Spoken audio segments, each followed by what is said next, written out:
আমরা পুলিশ বাহিনী কাজ করি জাতির কল্যাণে। চট্টগ্রাম সিটি কর্পোরেশন ৫/৩ নং ওয়ার্ডে সিটিজেন্স ফোরামের আইন শৃঙ্খলা বিষয়ে এলাকাবাসীর সাথে মতবিনিময় সভা অনুষ্ঠিত হয়েছে। বৃহস্পতিবার সন্ধ্যায় বায়েজিদ বোস্তামি থানার অফিসার ইনচার্জ মোহাম্মদ কামরুজ্জামানের সভাপতিত্বে ওয়ার্ডের মিরপাড়া এলাকায় আয়োজিত অনুষ্ঠানে প্রধান অতিথি ছিলেন সিএমপির উত্তর জোনের অতিরিক্ত উপপুলিশ কমিশনার মোহাম্মদ সোহেল পারভেজ। বিশেষ অতিথি ছিলেন বায়েজিদ থানা সিটিজেন্স ফোরামের সভাপতি সৈয়দ আজম উদ্দিন, সহসভাপতি মোহাম্মদ ইকবাল চৌধুরী ও সাধারণ সম্পাদক হাজী মোহাম্মদ ইসমাইল।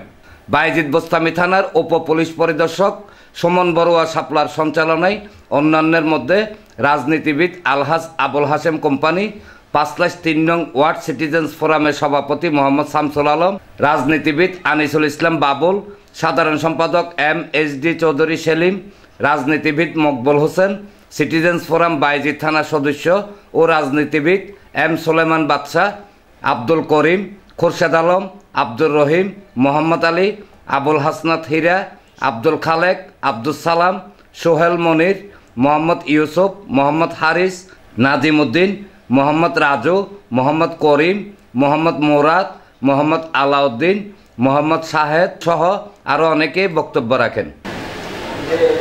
কিশোর গ্যাং এবং কিশোর গ্যাং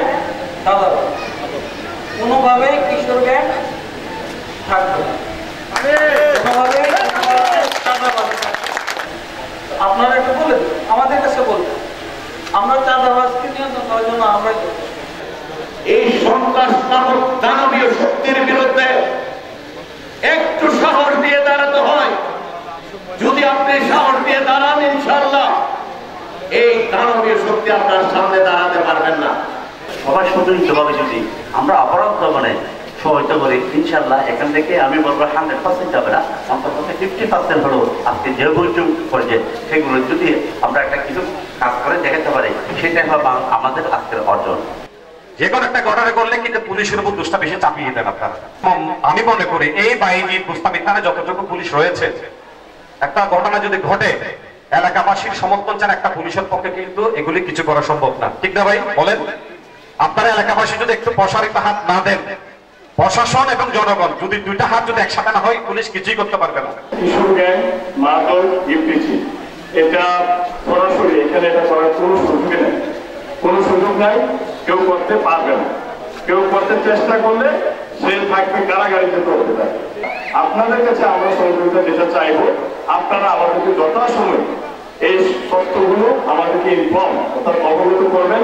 আমাদেরকে ফোনের মাধ্যমে কিন্তু আপনারা অবগত করতে পারেন, আপনাদেরকে কিন্তু থানায় যেতে হবে না।